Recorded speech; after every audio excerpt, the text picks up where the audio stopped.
Hello dear students, welcome to the digital platform of Dr. APJ Abdul Kalam Technical University Lucknow.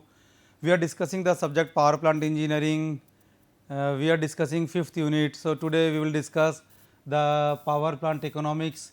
This power plant economics is divided into two parts. So, today we will discuss power plant economics part 1 and I am Dr. Tarun Kumar Gupta, Associate Professor in GL Bajaj Institute of Technology and Management, Greater Noida.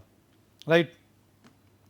So, dear friends, today we will discuss these contents, introduction about the power plant economics, various terms used in power supply, types of load, variable load on power stations, load curve, few numericals, method of meeting the load prediction and its type, and need or purpose of load forecasting. So, these points we will discuss.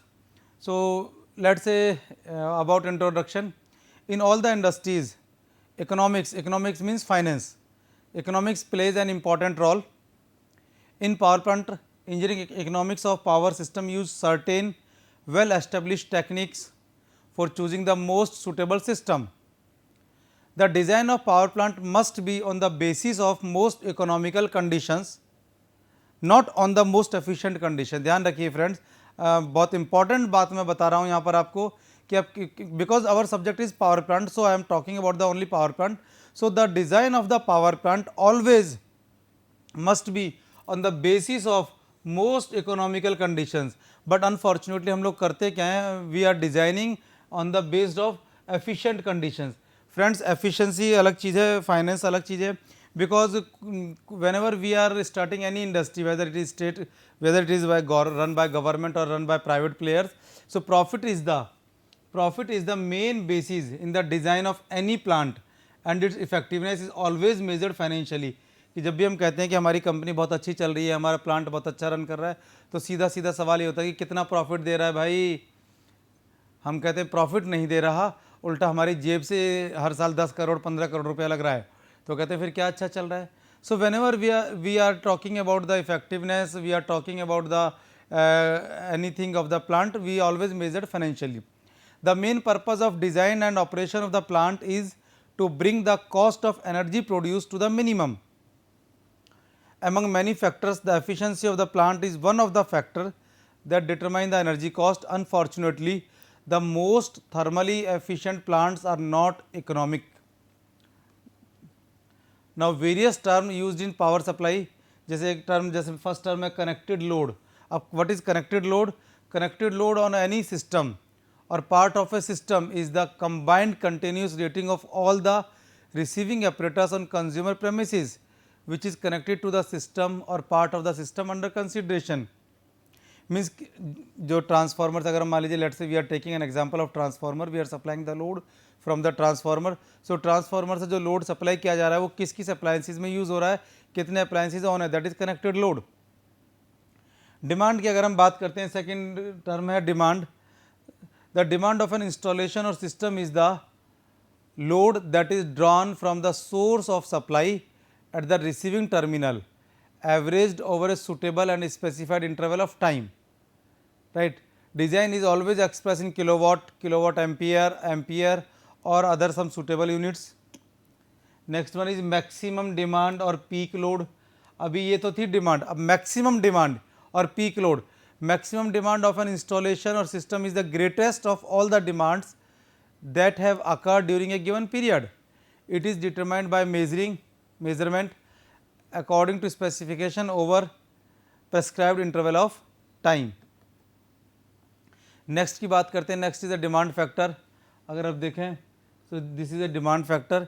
Demand factor क्या होता है? Demand factor जो है it is a ratio of maximum demand to the connected load, और you can say it is a ratio of maximum demand of the system और part of the system to the total connected load of the system or part of the system under consideration. So, you can see mathematically this one is the demand factor. Now, if we are talking about the load factor, next point, load factor क्या है? Load factor is also a ratio of average load to the maximum demand. Load factor is the ratio of average load to the maximum demand. You can see, right? अब देखिए इसके बाद जो next factor आता है that is diversity factor. What is diversity factor? Diversity factor is the sum of individual maximum demands to the maximum demand of entire group. अब देखिए इसका मतलब क्या है. इसका मतलब है लेट से एक ट्रांसफार्मर से 50 घरों को इलेक्ट्रिसिटी सप्लाई की गई है, राइट. हर घर की कभी ना कभी मैक्सिमम डिमांड रही होगी, तो सबकी मैक्सिमम डिमांड को सम कर दीजिए और किसी भी टाइम पर उस ट्रांसफार्मर की मैक्सिमम डिमांड क्या रही. अब ये ज़रूरी नहीं है कि all the 50 houses have maximum demand at the same time. किसी की रात को 2 बजे हो सकती है, किसी की दिन में 12 बजे हो सकती है, किसी की शाम को हो सकती है, किसी की सुबह हो सकती है.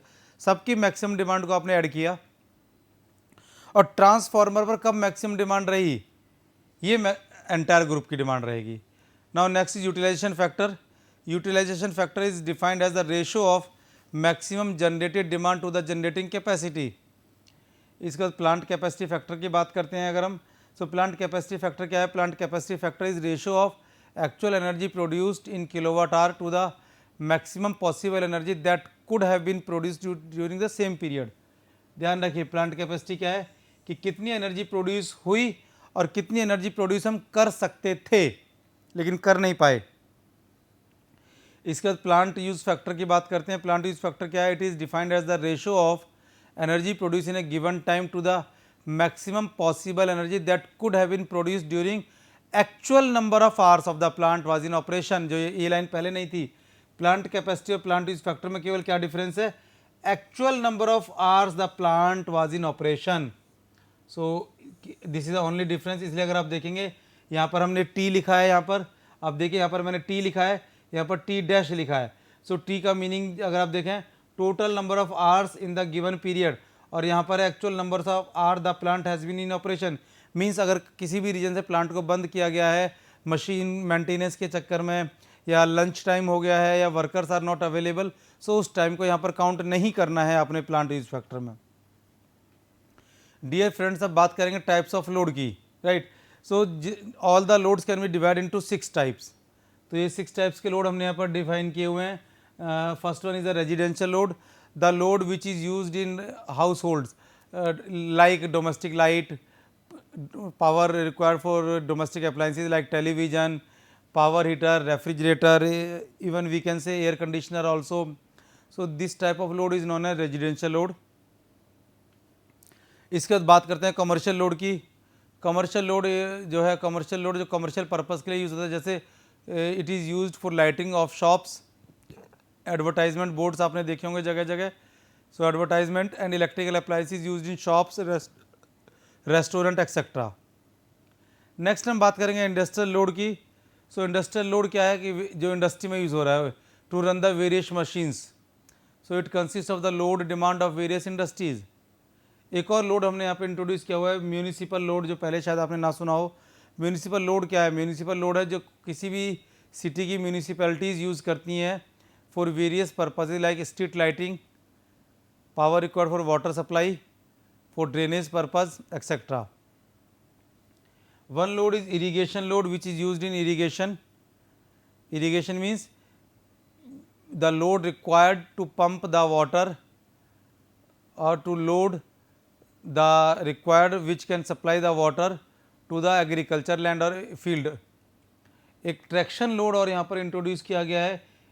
Traction load include the load used for trams, car, trolley, bus, railway etc. So all the loads will be of these 6 type. एक और कैटेगरी है लोड को डिफाइन करने की. ये तो यूसेज के हिसाब से हमने डिफाइन किया था. एक और अमाउंट के हिसाब से अगर हम डिफाइन करें तो there are 3 types of the load. One is base load, other is peak load और next one is the fluctuating load. अब देखिए एक डायग्राम मैंने यहाँ पर बनाया जिससे मैं आपको ये तीनों लोड के बारे में समझाना चाहूँगा. कि यहाँ पर मैंने टाइम लिखा है, यहाँ पर लिखा है लोड, कि भाई टाइम के अगेंस्ट में लोड की रिक्वायरमेंट क्या है. जैसे लेट से ये रात को 12 बजे से हमने काउंट किया, जीरो का मतलब रात को 12 बजे. रात को 12 बजे जो रिक्वायरमेंट है लोड की दैट इज़ 20 मेगावाट. मॉर्निंग में 4 बजे अगर आप देखें तो थोड़ी रिक्वायरमेंट बढ़ गई है, 8 बजे रिक्वायरमेंट और बढ़ गई है. This is requirement eight 12 afternoon. Evening में 4 बजे, 8 बजे एंड अगेन रात को 12 बजे. सो ये हमने एक यहाँ पे ग्राफ ड्रॉ किया हुआ. अगर आप इस ग्राफ में देखें तो अब देखिए ये जो पिंक कलर से मैंने बनाया हुआ है, पिंक कलर से, ठीक है, इस पिंक कलर का रिक्वायरमेंट है ये एक्चुअल में। पिंक कलर की जो सबसे मिनिमम लाइन है, आप देखिए इसको मैंने ब्लू लाइन से मिला दिया मिनिमम पॉइंट्स को। सो इससे नीचे जितना भी लोड आप देख रहे हैं इसको हम कहेंगे बेस लोड। और बेस लोड क्या है? Base load are the unvarying load which occur almost whole the day of the on the station. अगर आप देखें, so this much amount of the load is required all the time for complete 24 hours. ये load चाहिए ही चाहिए। सो कोई भी power plant है जो बेस लोड पावर प्लांट है तो उसको इतना लोड तो हर समय जनरेट करना ही पड़ेगा, इट इज़ अ रिक्वायरमेंट। इसके बाद बात करते हैं पीक लोड की। पीक लोड क्या है? Various peak demands of the stations. अब देखिए इसमें अलग अलग डिमांड है। अगर इस टाइम पर आप देखेंगे तो अप्रॉक्सीमेटली 30, इस टाइम पर आप देखेंगे तो 40 मेगावाट के आसपास है। सो ये जो रिक्वायरमेंट है, ये requirement this is the peak load, right. इसका नेक्स्ट आता है फ्लक्चुएटिंग लोड। फ्लक्चुएटिंग क्या है? बेस लोड और पीक लोड के बीच में जो वेरिएशन हो रही है, इस वेरिएशन को हम कहते हैं वेरिएबल लोड। मीन्स एग्जैक्ट नहीं पता हमें कि किस टाइम पर कितने लोड की रिक्वायरमेंट रहेगी। सो this is the fluctuating load. Now variable load on the power stations. A power station is designed to meet the load requirement of the consumer. The load on a power station varies from time to time due to certain demands of the consumer and is known as variable load on the station. अभी आपने diagram में देखा, मैंने diagram दिखाया था। सो रात को 12 बजे से नेक्स्ट डे रात के 12 बजे, यानी कि होल 24 आवर्स में आप देखेंगे तो डिमांड चेंज हो रही है, ये सेम डिमांड नहीं है, right. So it is very tough to predict the requirement of the consumer, requirement of a city, requirement of a country, but we can have a forecasting, एक अंदाज़ा लगा सकते हैं कि कितनी रिक्वायरमेंट होगी based on our previous experiences. The load demand of one's consumer at any time may be different from that of other consumer. The result is that load on the power station vary from time to time. So what are the effect of variable load? अगर आप देखें, so variable load के effect है need of additional equipment. The variable load on a power station necessitates to have an additional equipment, right. So one is this, other is increase in the production cost. The variable load on the plant increases the cost of the production of electrical energy. अब देखिए हमारे पास अभी क्या system है हमारे यहाँ पर कि कम से कम 6 घंटे पहले, 6 आवर पहले आपको रिक्वायरमेंट देनी है पावर जनरेटिंग यूनिट्स को। डिस्ट्रीब्यूटिंग एजेंसीज जो है वो कम से कम 6 घंटे पहले, 6 आवर पहले पावर जनरेटिंग यूनिट को रिक्वायरमेंट देती है कि 6 घंटे के बाद हमें इतनी इलेक्ट्रिसिटी की रिक्वायरमेंट होगी। नाउ जो पावर डिस्ट्रीब्यूटिंग एजेंसी हैं, they are having only an approximation, they are just forecasting कि 6 घंटे के बाद कितनी रिक्वायरमेंट होगी। Based on previous experience they forecast, और उस फोरकास्टिंग के बेस पर वो क्या करती हैं, फोरकास्टिंग के बेस पर वो अपनी रिक्वायरमेंट देती हैं। अब कभी कभी क्या होता है कि कुछ रिक्वायरमेंट ज़्यादा हो जाती है और फोरकास्टिंग जितनी हमने की है, प्रीवियस एक्सपीरियंस जो है कि कल रात को 12 बजे हमें कितनी इलेक्ट्रिसिटी जितनी यूज़ हुई थी, आज रात को 12 बजे हम एक्सपेक्ट करते हैं उतनी ही यूज़ होगी, बट कई बार रिक्वायरमेंट गलत हो जाती है। जैसे किसी एरियाज़ में फंक्शन हो सकते हैं, कोई पर्टिकुलर डे पर कुछ फंक्शंस हो सकते हैं, कहीं और रिक्वायरमेंट ज़्यादा हो सकती है या कम भी हो सकती है।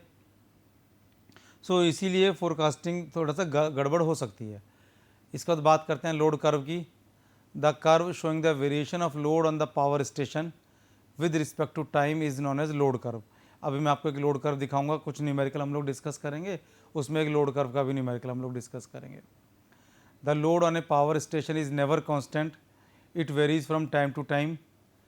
These load variations during the whole day are recorded hourly and plotted against time on the graph. तो जैसा मैंने अभी एक आपको ग्राफ दिखाया था एक डायग्राम में कि एक्स एक्सिस पर टाइम है, वाई एक्सिस पर लोड है, रिक्वायरमेंट है, तो उसी तरीके से इसको प्लॉट किया जाता है। The curve thus obtained is known as daily load curve. अब 24 आवर्स की आपने प्लॉट किया तो इसको डेली लोड कर्व कहेंगे। अगर 7 डेज़ की प्लॉट करेंगे डेज बेसिस पर तो इसको वीकली लोड कर्व कहेंगे। अगर डे वाइज को मंथली बेसिस पर प्रोड्यूस करेंगे तो मंथली कर्व कहेंगे। इस तरीके से एनुअली कर्व भी हम ड्रॉ कर सकते हैं। The load curve helps in selecting the size and number of generating units. The load curve help in preparing the operation schedule of the stations also, right। जैसे कि ये एक लोड कर्व हमने यहाँ पर ड्रॉ की हुई, आप देख सकते हैं इस लोड कर्व को।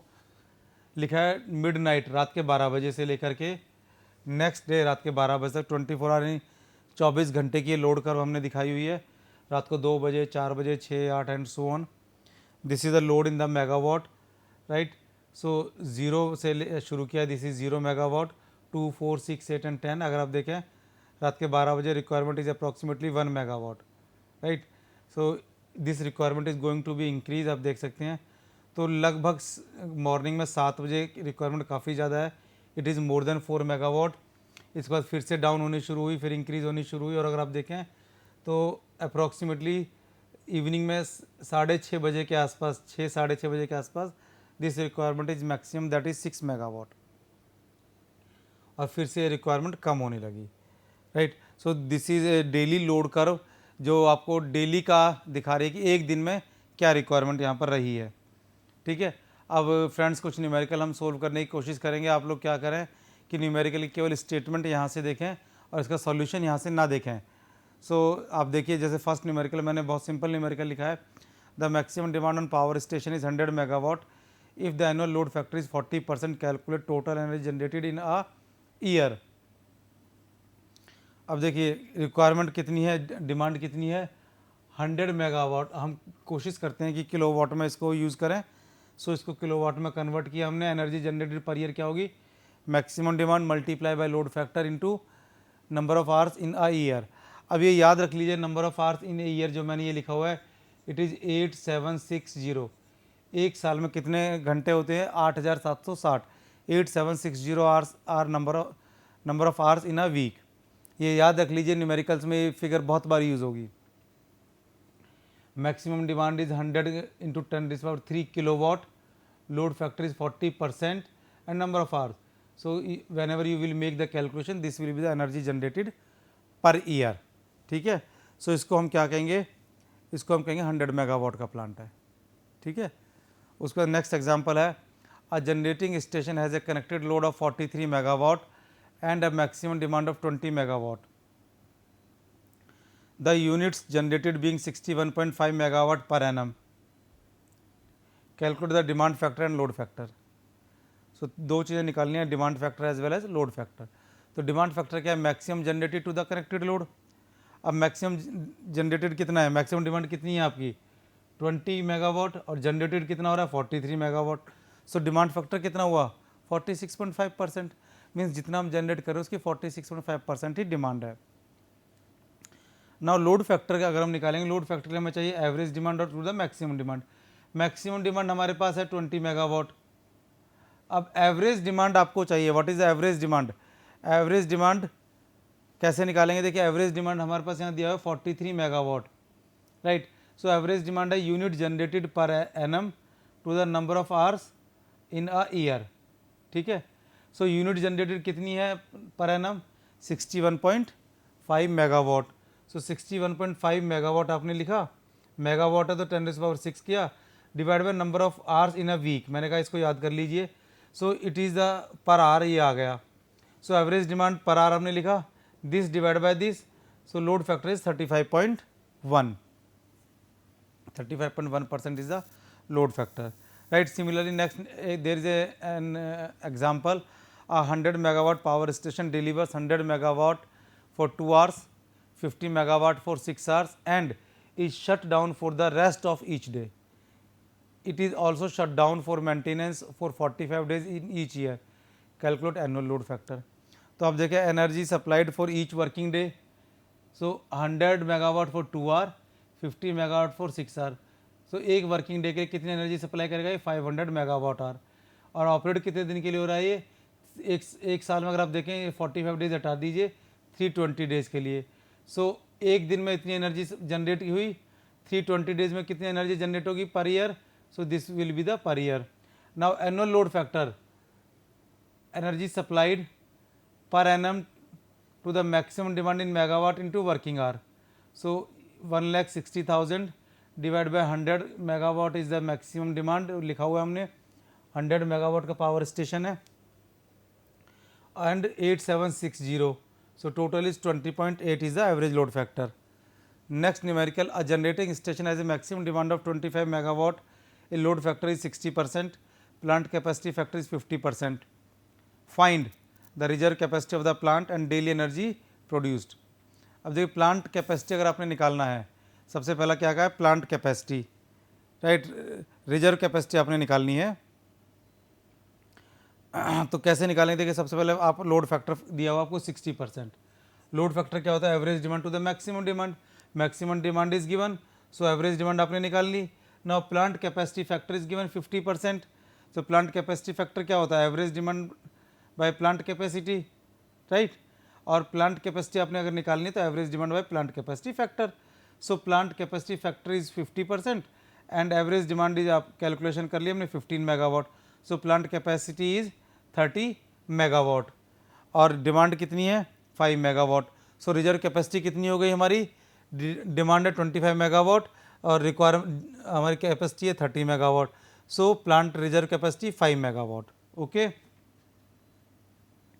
Next numerical, A plant power station has a maximum demand of 15,000 kilowatt. The annual load factor is 50% and plant capacity factor is 40%. Determine the reserve capacity of the plant. So friends, जैसा भी question किया उसी तरीके से ये question है, आप same question कर सकते हैं और इससे हम क्या कर सकते हैं, प्लांट कैपेसिटी रिजर्व कैपेसिटी निकाल सकते हैं, राइट. सॉल्यूशंस का दिया हुआ है, you can see the solution. एक और हमने न्यूमेरिकल लिया है, a diesel station supply the following load to the various consumers. Industrial consumer को सप्लाई किया 1500 किलोवाट, कमर्शियल को 750 kilowatt, domestic power 100 kilowatt, domestic light 450 kilowatt. If the maximum demand on the station is 2500 kilowatt and the number of kWh generated per year is 45 into 10⁵, determine diversity factor and annual load factor. अब यहाँ पर friends diversity factor के लिए ध्यान रख लेना, diversity factor is always greater than 1 होता है, ये 1 से कम नहीं आता डाइवर्सिटी फैक्टर. अब देखिए जितनी भी रिक्वायरमेंट है सबको ऐड कर लीजिए, 1500 को ऐड किया, 750 को ऐड किया, 100 को ऐड किया, 450 को ऐड किया, इन सबको ऐड किया और मैक्सिमम डिमांड स्टेशन पर कितनी है ये, इसको डिवाइड किया तो आपको आ गया 1.12. ठीक है. तो यहाँ से आपने डाइवर्सिटी फैक्टर निकाल दिया. अब लोड फैक्टर निकालना है, annual load factor. Load factor होता है average load by the maximum demand. So average load आप कैलकुलेट कर सकते, average load by the maximum demand. Average load is given that is 2500 kilowatt. Sorry maximum demand is given, लिखा हुआ है maximum demand. Average load आपको calculate करनी है. So average load ये कैलकुलेट किया हुआ है हमने कि kWh generated per annum to the number of hours in a week, right. So यहाँ पर दिया हुआ है 45 into 10⁵ divided by 8760. this is the average demand to the maximum demand this. So here from here you can calculate load factor. इसके बाद मैंने कहा कि आपको एक न्यूमेरिकल हम बताएंगे लोड कर्व का. सो एक लोड कर्व का न्यूमेरिकल है, आप अब इस कर्व को भूल जाइए, इस कर्व को आपने नहीं देखना है, केवल इस स्टेटमेंट को देखिए. A generating station has the following daily load. Time दिया हुआ है 0 से 6, 0 रात के 12 बजे को हमने मिडनाइट 12 को 0 माना है. 0 से 6 घंटे के लिए लोड है 40 मेगावाट का, 6 to 10, 10 to 12 and so on. सारा लोड गिवन है. Draw the load curve and the find maximum demand and unit generated per day, average load and load factor, सारा आपको करना है. तो देखिए ड्रॉ करना है अपने कर्व, एक्स एक्सिस पर टाइम लिख लेना है, वाई एक्सिस पर लोड लिख लेना है और एक ग्राफ आपने ड्रॉ करना है. ये मैंने ग्राफ ड्रॉ किया है. अब देखिए 0 पर 40 है, 0 से 6 तक 40 ड्रॉ किया और 6 to 10 50 हो गया. तो 6 पर ही मैं इसको 50 पर ले गया और 10 तक 50 किया एंड सो ऑन. इस तरीके से आपने एक कर्व ड्रॉ कर लिया.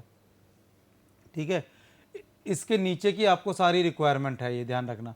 अब units generated per year per day कितनी है, ये जो एरिया इसके अंदर है, एरिया अंडर द कर्व लिखा हुआ है हमने, एरिया अंडर द कर्व, ये यूनिट जनरेटेड है. So you can easily calculate area under the curve. Average load unit generated per day divide by 24 hour. So this is unit generated divide by 24.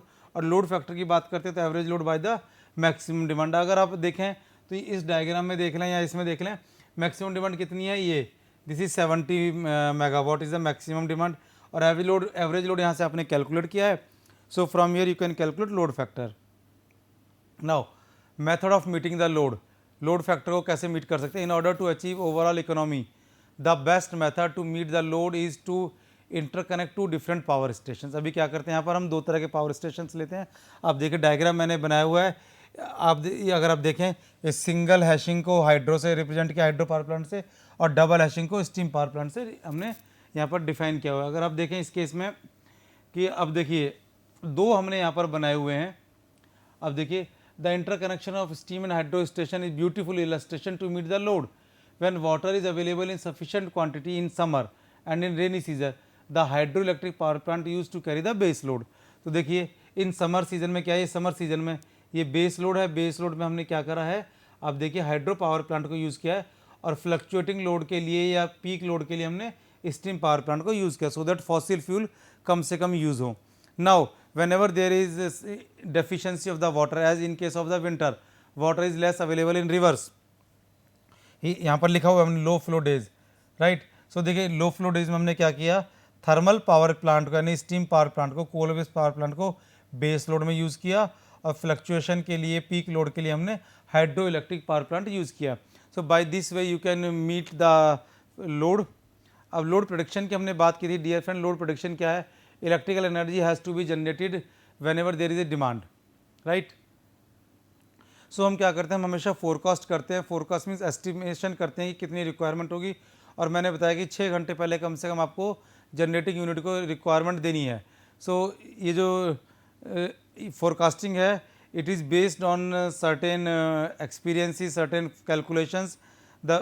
The variation in the load does exhibit certain daily and yearly pattern repetitions and an analysis to these form basis on several load prediction techniques. ठीक है. अब देखिए electrical load forecasting is estimation for future load by an industry और utility company. Load forecasting is important for electrical industry in deregulated economy, right. Nowadays development in every sector is a heading and at a very rapid pace. So demand for power is also growing. While speaking about electrical power, it is important to understand that it has 3 main sectors: generation, transmission and distribution. So accurate model for forecasting are necessary for the operation and planning of generating and distributing companies. Load की बात करें, there are 3 types of the load forecasting: short term, medium term and for long term forecasting. Short term कितनी होती है, 1 our से 1 week, medium के लिए 1 week to 1 year, और अगर मोर देन 1 ईयर है तो लॉन्ग टर्म फोरकास्टिंग. अब इसके लिए हमने कुछ यहाँ पर लिखा हुआ है, you can C. Short term forecasting के लिए आपको कुछ एक दिन पहले भी आप दे सकते हो. मीडियम टर्म के लिए applicable for quarterly, half yearly. Long term के लिए एनुअली बेस पर है. सो लॉन्ग टर्म में आपको 2 देखेंगे, पीक लोड और एनर्जी अप्रोच. 2 अप्रोच हम यहाँ पर चेक करते हैं. You can read these approach. So what is the need for forecasting. So forecasting के जो नीड है, इंपॉर्टेंट पॉइंट्स मैं आपको बताता हूँ. For proper planning of power system, you can see these, you can write कि भाई पोटेंशियल नीड है, लोकेशन ऑफ यूनिट है, साइज ऑफ द प्लांट है, ठीक है. तो इन सभी पॉइंट्स के लिए हमें proper planning of the power system की रिक्वायरमेंट होती है. For proper planning of transmission and distribution facilities, so we have mention some points. For proper power system operations, for proper financing. So यहाँ पर ये points हमने लिखे हुए हैं. You can read these points. आप स्क्रीन को पॉज करिए, पॉज करके आप इन पॉइंट्स को पढ़ सकते हैं. डिटेल में ये पॉइंट्स हमने दिए हुए हैं, आप इन पॉइंट्स को नोट कर सकते हैं. So these are the requirement of the forecasting, right. और कुछ और हैं, जैसे आप देखेंगे, for proper man power development, for proper grid formation and for proper electrical sales. Electrical sales कैसे, जैसे इंडिया की अगर मैं बात करूँ तो our generation capacity is more than our requirement. So अगर हमें पता पड़ जाए कि इस टाइम पर कितनी एक्स्ट्रा इलेक्ट्रिसिटी हमारे पास अवेलेबल है, सो उस इलेक्ट्रिसिटी को हम ओपन मार्केट में या अदर कंट्रीज़ को हम सेल कर सकते हैं. We can export electricity. So dear friends, screen को पॉज करके आप इसको पढ़ लीजिए, एक बार देखिए. डिटेल में मैंने मेंशन करने की कोशिश की है कि फोरकास्टिंग की नीड क्या है. So this is all about the first part of the power plant economics. So dear friends, thank you very much for listening carefully. Thank you very much.